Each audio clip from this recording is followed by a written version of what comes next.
Disinformation intensifies ahead of the Moldovan parliamentary elections.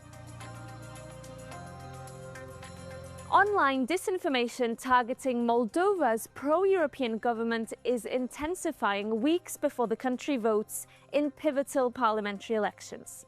Analysts fear that pro-Kremlin propaganda could skew the vote in favor of Moscow-friendly parties, and European leaders are sounding the alarm. La propagande du Kremlin nous explique que les Européens souhaitent prolonger la guerre et que l'Union européenne opprime les peuples.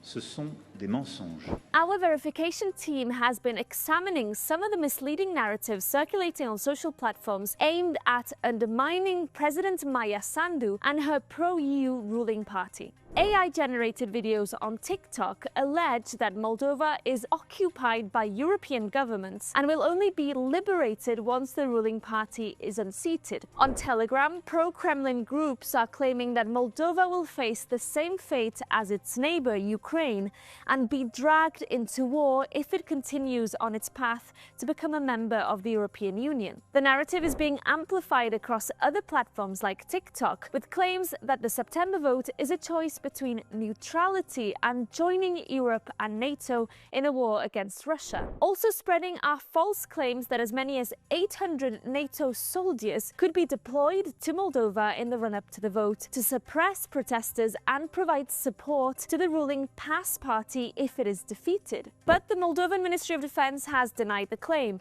describing it as part of a campaign to instill fear and distrust ahead of the elections. Experts say a Kremlin-backed network of bots, known as Matryoshka, is also actively working to undermine the vote and that its activities could intensify in the coming weeks.